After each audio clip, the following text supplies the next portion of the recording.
Hi అందరికీ, ఎలా ఉన్నారు? అందరూ బాగున్నారండి? నేనైతే చాలా బాగున్నానండి. నేనైతే ఈరోజు కంద, టమాటా, పచ్చిమిర్చి పచ్చడి అయితే చేస్తున్నాను ఫ్రెండ్స్. ఫస్ట్ అయితే స్టవ్ మీద ప్యాన్ పెట్టుకొని ఆయిల్ అయితే వేసేసుకుందామండి. ఆయిల్ అయితే హీట్ ఎక్కుతుంది కదా. ఇప్పుడైతే ఒక స్పూన్ శనగపప్పు, ఒక స్పూన్ ధనియాలు, ఒక అర స్పూన్ ఆవాలు, ఒక అర స్పూన్ సాయమినపప్పు, ఒక హాఫ్ స్పూన్ జీలకర్ర అయితే అన్నీ నేను తీసుకున్నానండి. ఇవైతే ఆయిల్లో అయితే వేసుకొని బాగా ఫ్రై చేసుకుందామండి.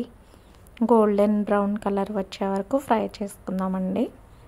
ఓకేనా అండి? ఇవైతే బాగా ఫ్రై అవుతున్నాయి కదా. ఇప్పుడైతే మనం ముందుగా కట్ చేసి పెట్టుకున్న కంద ముక్కలను అయితే కూడా దీంట్లో వేసేసుకొని అవి కూడా సిమ్లో పెట్టుకొని అవి కూడా ఫ్రై చేసుకుందాం. అంటే కొంచెం టైం ఎక్కువ పడుతుంది కంద ఫ్రై అవ్వడానికి.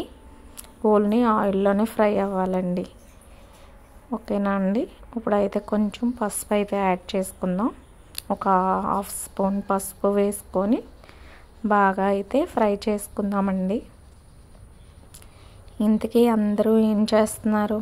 మీ భోజనం అయిపోయిందండి?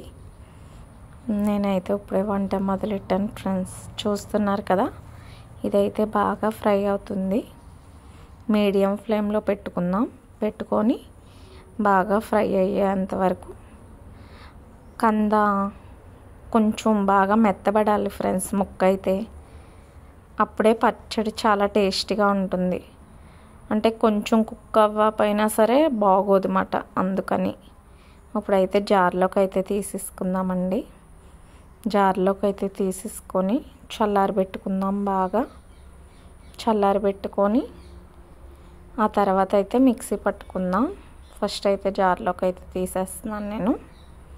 ఇంకేంటండి, అందరూ ఏం చేస్తున్నారు? అందరూ బాగున్నారా? నేనైతే చాలా బాగున్నాను ఫ్రెండ్స్. మా పిల్లలు స్కూల్కి వెళ్ళాక నేనైతే ఈ రెసిపీ అయితే తయారు చేస్తున్నాను. పచ్చడి అయితే ఫస్ట్ అయితే ఇది మళ్ళీ పెట్టుకుందామండి. ఈ ప్యానే పెట్టుకొని కొంచెం ఆయిల్ అయితే వేసేసుకుందాం. టమాటాలు, పచ్చిమిర్చి మగ్గేంత వేసుకుంటే సరిపోతుంది. దీనికైతే ఎక్కువ ఏం పట్టదు. ఇప్పుడైతే దీంట్లోని ముందుగా ఒక 4 టమాటాలను కట్ చేసి పెట్టుకున్నాను కదా, అవి, పచ్చిమిర్చి, చింతపండు, ఒక పెద్ద నిమ్మకాయ సైజు చింతపండు అన్నీ కలిపేసి బాగా మగ్గబెట్టుకుందాం ఫ్రెండ్స్. మూత పెట్టుకొని బాగా మగ్గుతున్నాయి కదా, మూత అయితే పెట్టేసుకొని ఇవి ఒక 5 మినిట్స్ బాగా మగ్గబెట్టుకోవాలి. ఇప్పుడైతే దీంట్లో మనం సాల్ట్ అయితే వేసేసుకుందాం. కంద ముక్కల్లో చూస్తున్నారు కదా, ఇవైతే బాగా మగ్గిపోయినాయండి. ఇప్పుడైతే మనం ఇది కూడా చల్లారబెట్టేసుకుందాం. ఈ లోపల ఈ కందని అయితే మిక్సీ పట్టుకొని మీకు చూస్తున్నారు కదా, మిక్సీ అయితే పట్టేసానండి. కంద పచ్చడికి ఫస్ట్ కంద ముక్కలను అయితే మిక్సీ పట్టుకున్నాను నేను సాల్ట్ వేసి. ఇప్పుడు దీంట్లోనే టమాటా ముక్కల్ని కూడా వేసేసుకుందాం. టమాటాలని కూడా వేసేసుకొని కొంచెం బరకగా మిక్సీ పట్టుకోవాలండి. మరీ మెత్తగా అవ్వకూడదు.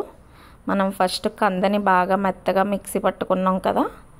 ఇప్పుడైతే టమాటాలు, పచ్చిమిర్చి వేసి కొంచెం బరకగా పట్టుకుంటే చాలా టేస్ట్గా ఉంటుంది. చూస్తున్నారు కదా, పచ్చడి అయితే మిక్సీ పట్టేసా. ఇప్పుడైతే తాలింపుకి ఆయిల్ అయితే వేసేసుకున్నా. అది అన్నీ వేసేస్తున్నాను. సాయమినపప్పు, జీలకర్ర, ఆవాలు, ఎండుమిరపకాయలు, కరివేపాకు అన్నీ వేసుకొని ఫ్రై అయితే చేసేసుకుందామండి. కొంచెం ఇంగువ కూడా యాడ్ చేసుకుందాం. పచ్చడి మరింత టేస్ట్గా ఉంటుంది. ఓకేనా ఫ్రెండ్స్?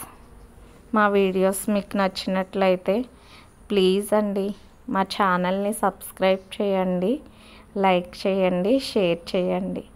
మరిన్ని వీడియోస్తో మీ ముందుకు వస్తూ ఉంటాను ఫ్రెండ్స్. ఇంతకీ మీరు ట్రై చేసి ఈ రెసిపీ ఎలా వచ్చిందో ప్లీజ్ నాకు కామెంట్ చేయండి ఫ్రెండ్స్. ఓకేనా? అందరికీ బాయ్. చూస్తున్నారు కదా, ఇది వేడి అన్నంలో